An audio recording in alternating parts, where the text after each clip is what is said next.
नमस्कार, DV news की आज की बड़ी खबरों में आपका स्वागत है। मैं हूं आपके साथ नेहा। आज हम इस बुलेटिन में बात करेंगे आप विधायक अमानतुल्लाह के बेटे की, जिसने पुलिस संग किया दुर्व्यवहार। जानेंगे आखिर योगी कैसे बने बीजेपी का ब्रह्मास्त्र। बात करेंगे सैफ अली खान की, जिन्होंने खुद बताई हमले की एक एक बात। देखेंगे वक्फ पर बनी जेपीसी की बैठक में हुए हंगामे को, जिसमें बुलाने पड़ गए मार्शल्स। जानेंगे अमेरिका में विदेश मंत्री ने ऐसा क्या कहा कि पाकिस्तान में छिड़ गई बहस। और आखिर में बात करेंगे कि आखिर कैसे हैं अमेरिका में भारतीयों के हालात। लेकिन इन सभी खबरों से पहले एक नजर डालेंगे आज की हेडलाइंस पर।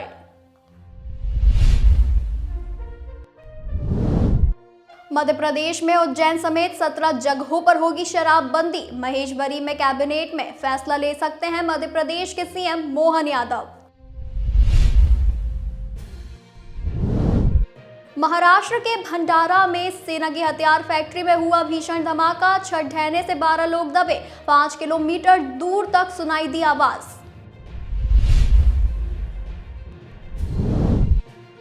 वहीं अब जयपुर में मिले एचएमपीवी वायरस के 2 मरीज। सरकार बोली घबराने की जरूरत नहीं। राजस्थान में इस वायरस के पिछले साल भी 71 से ज्यादा केस आए थे सामने। हरियाणा के रेवाड़ी में अवैध रूप से रह रहे 17 बांग्लादेशी नागरिक हुए गिरफ्तार। पकड़े गए सभी बांग्लादेशी नागरिक एक ईंट भट्टी में करते थे काम।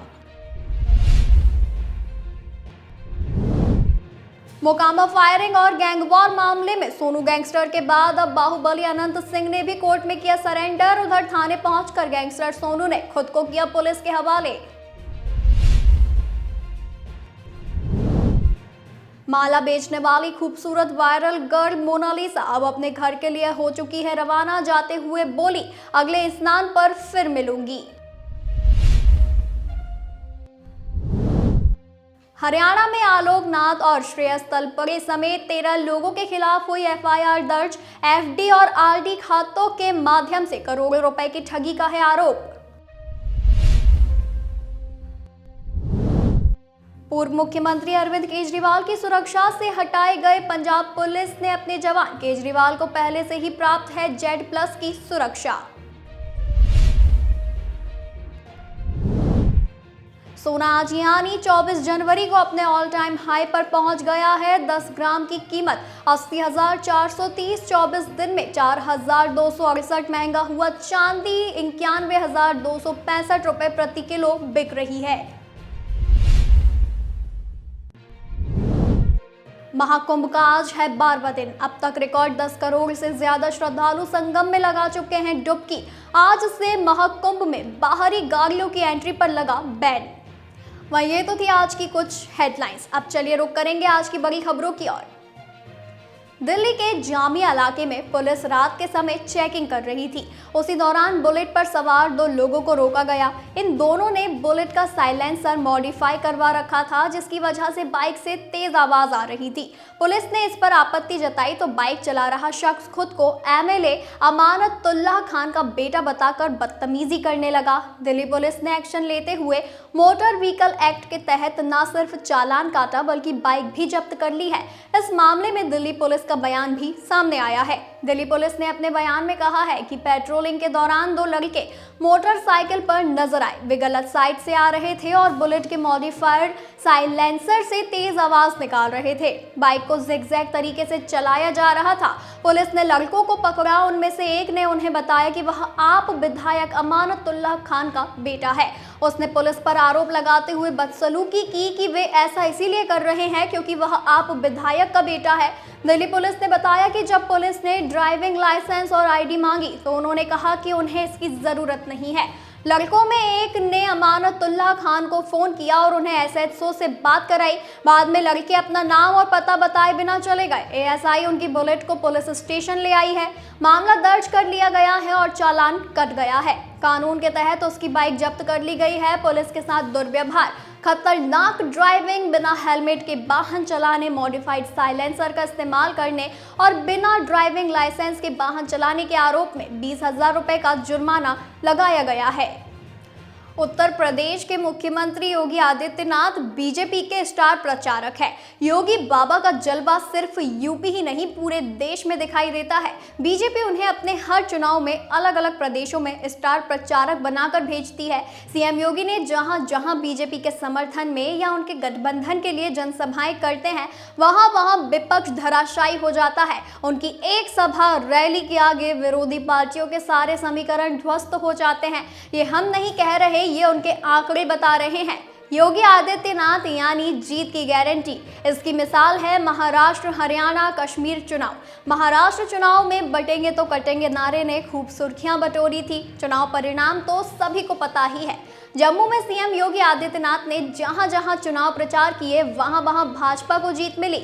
हरियाणा में बीजेपी का कमल खिलाने में भी योगी का बड़ा योगदान है। अब दिल्ली में उनकी अग्नि परीक्षा है, तो चलिए जानते हैं योगी ने किन किन राज्यों में कितने सीटों पर किया है प्रचार, कितने प्रतिशत सीटों पर प्रत्याशियों को मिली जीत। महाराष्ट्र विधानसभा चुनाव में योगी आदित्यनाथ ने कुल 12 विधानसभा क्षेत्रों में रैलियां की थी। इनमें से 11 सीटों पर भाजपा की जीत हुई, जबकि सिर्फ एक सीट पर हार हुई थी। यानी महाराष्ट्र में योगी का एक स्ट्राइक रेट लगभग 92% रहा। झारखंड में योगी आदित्यनाथ ने कुल 13 विधानसभा सीटों पर रैली की, जिसमें 5 पर जीत और 8 पर हार हुई। यानी योगी का स्ट्राइक रेट लगभग 38% रहा। जिस तरह योगी ने चुनाव परिणाम में अपना योगदान दिया है, इससे अब सभी की नजरें योगी पर ही टिकी हुई है।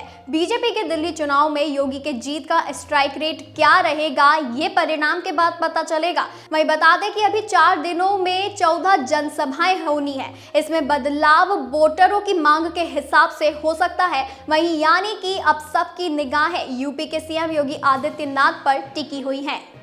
सैफ अली खान हमले मामले में कई सारे सवाल उठ रहे हैं। इसी बीच पहली बार खुद सैफ अली खान ने हमले वाली रात की पूरी कहानी पुलिस को बताई है, जिसमें उन्होंने पूरी घटना का जिक्र किया है। तो चलिए जानते हैं पूरे मामले की कहानी।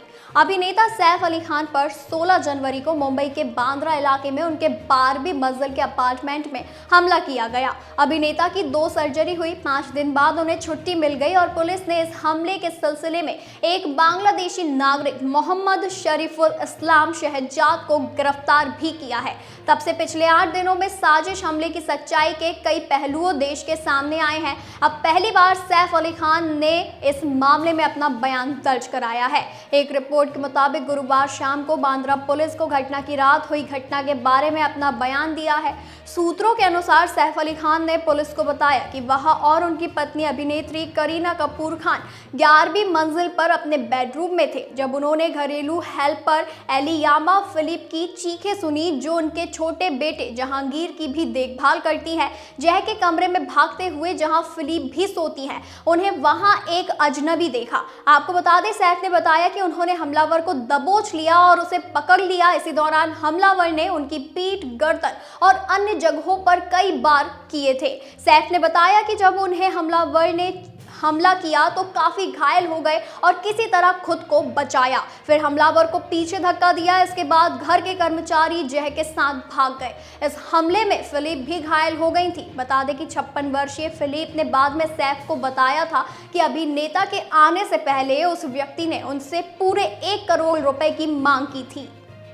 वक्फ संशोधन बिल पर बनी जेपीसी की बैठक में हंगामा हो गया। इस हंगामे को देखते हुए मार्शल बुलाए गए। आपको बता दें, असदुद्दीन ओवैसी और कल्याण बनर्जी समेत 10 विपक्षी सांसदों को जेपीसी सदस्यता से 1 दिन के लिए सस्पेंड कर दिया गया है।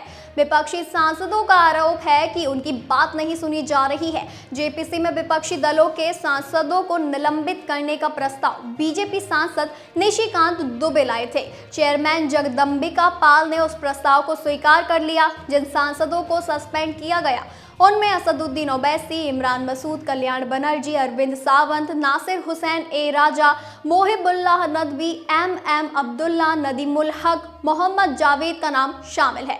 ये पहली बार नहीं है जब जेपीसी की बैठक में हंगामा हुआ हो। इससे पहले भी इस बैठक में विवाद हो चुके हैं। हंगामे को लेकर अरविंद सावंत ने कहा है कि समय नहीं दिया, जल्दबाजी कर रहे हैं। 10 सदस्यों को आज भर के लिए सस्पेंड कर दिया गया है। हम 31 को क्लोज दर क्लोज चर्चा चाहते थे, पर ये 27 जनवरी पर अड़े हैं। वहीं वक्फ पर बनी जेपीसी में विपक्षी दलों के सदस्यों द्वारा हंगामे के पीछे का मुख्य कारण समिति के सदस्यों की ये मांग थी कि रिपोर्ट अडॉप्ट की तारीख को 31 जनवरी किया जाए। क्लोज दर क्लोज अमेंडमेंट पर चर्चा के लिए पहले 24 और 25 की तारीख तय की गई थी, लेकिन कल गुरुवार की देर रात वो तिथि चेंज करके 27 जनवरी कर दी गई थी। विपक्षी सांसदों की ये मांग थी कि क्लोज बाय क्लोज के लिए बैठक 27 जनवरी की जगह 31 जनवरी कर दी जाए। समिति के अध्यक्ष विपक्षी दलों के सांसदों की मांग के लिए तैयार नहीं थे। पहले के तय कार्यक्रम के मुताबिक आज 24 जनवरी को close by close amendment adoption किया जाना तय था, लेकिन आज मीर बाइस फारूक के नेतृत्व में कश्मीर के मुस्लिम स्कॉलर्स को समिति के सामने बात रखने का मौका दिया गया। यह निर्णय कल रात को लिया गया था। भारत के विदेश मंत्री एस जयशंकर ने अमेरिका में एक प्रेस कॉन्फ्रेंस की। इस प्रेस कॉन्फ्रेंस में विदेश मंत्री एस जयशंकर ने जो कहा, पाकिस्तान में उस पर चर्चा छिड़ गई। विदेश मंत्री एस जयशंकर ने कहा कि भारत ने कभी पाकिस्तान के साथ व्यापार बंद नहीं किया, बल्कि खुद पाकिस्तान ने इसकी शुरुआत की थी। एस जयशंकर ने कहा कि भारत ने तो पाकिस्तान को मोस्ट फेवर्ड नेशन का दर्जा भी दिया हुआ था, जबकि भारत को पाकिस्तान की तरफ से वह दर्जा नहीं मिला। भारत के विदेश मंत्री एस जयशंकर ने आगे कहा कि व्यापार के मामले में अभी तक ना कोई पहल भारत की ओर से हुई है और ना ही पाकिस्तान की ओर से ऐसा कुछ किया गया है। अब जाहिर है कि भारत के विदेश मंत्री एस जयशंकर के व्यापार को लेकर ऐसे बयान पर पाकिस्तान में हलचल तो होनी ही थी। एस जयशंकर के बयान पर शहबाज शरीफ सरकार का कोई आधिकारिक बयान तो नहीं आया, लेकिन पाकिस्तान में बैठे विदेशी मामलों के जानकारों की ओर से मिली जुली प्रतिक्रिया जरूर देखने को मिली है। पाकिस्तान के पूर्व राजनयिक अब्दुल बासित ने कहा कि भारत के विदेश मंत्री एस जयशंकर ने अपने बयान में बिल्कुल ठीक कहा है। काफी साल पहले ही भारत ने पाकिस्तान को मोस्ट फेवर्ड नेशन का दर्जा दे दिया था। हालांकि हमारी अर्थव्यवस्था छोटी है, इसीलिए हमारे लिए आसान नहीं था कि भारत को भी हम ये दर्जा दे पाए। अब्दुल बासित ने कहा कि बेशक पाकिस्तान को भारत की ओर से ये दर्जा मिला हुआ था, लेकिन भारत ने ही हमेशा कारोबार में फायदा उठाया। सालों 2019 से पहले भारत 1.9 अरब डॉलर का सामान निर्यात करता था, जबकि पाकिस्तान सिर्फ 300 से 400 मिलियन डॉलर का सामान ही भेज पाता था। वहीं बात करें अमेरिका की, तो राष्ट्रपति डोनाल्ड ट्रंप अवैध प्रवासियों के मुद्दे को लेकर काफी सख्त हैं और इससे भारत समेत दुनिया के कई देशों में हलचल बढ़ गई है। इमिग्रेशन नियमों में हुए बदलावों के बीच अमेरिका में रहने वाले भारतीय समुदाय भी चिंतित हैं। इस बीच अमेरिका के एक एयरपोर्ट से भारतीयों को एंट्री न देने की खबर सामने आ रही है। जी हां, जानकारी के मुताबिक अमेरिका में रहने वाले एक शख्स के भारतीय माता पिता को वापसी टिकट न होने की वजह से अंदर जाने से मना कर दिया। वही बता दें, रिपोर्ट के मुताबिक अमेरिका में अपने बच्चों से मिलने गए इंडियन पेरेंट्स को नेवार्क हवाई अड्डे पर एंट्री नहीं दी गई। रिपोर्ट में बताया गया कि इस दंपत्ति के पास V1 V2 विजिटर था और उन्होंने इस आधार पर 5 महीने तक अमेरिका में रहने का प्लान बनाया था। हालांकि एयरपोर्ट पर आव्रजन अधिकारियों ने उन्हें बताया कि नए नियमों के तहत अब उन्हें यहां ठहरने के लिए वापसी टिकट दिखाना अनिवार्य है। एयरपोर्ट पर अधिकारियों ने कथित तौर पर सभी दलीलें और स्पष्टीकरणों को खारिज करते हुए माता पिता को हवाई अड्डे से सीधे भारत वापस भेज दिया। वहीं इस तरह के नियमों की आधिकारिक घोषणा न होने की वजह से लोगों में भ्रम की स्थिति बनी हुई है। अमेरिकी अधिकारियों ने भारतीयों को वापस भेजने के लिए 2025 के नए नियमों का हवाला दिया है। हालांकि इन बदलावों को लेकर पहले कोई सूचना नहीं दी गई थी। इस तरह की घटना अमेरिका में रहने वाले भारतीयों की चिंताएं और बढ़ा सकती है। ये सवाल भी उठ रहे हैं कि ट्रंप की नीतियों को लागू करने के लिए अमेरिका आने वाले दिनों में ऐसे ही कई अप्रत्याशित कदम उठा सकता है। वही ये तो थी आज की सबसे बड़ी और खास खबरें। ऐसी ही खबरों को जानने के लिए बने रहिए DV न्यूज़ के साथ।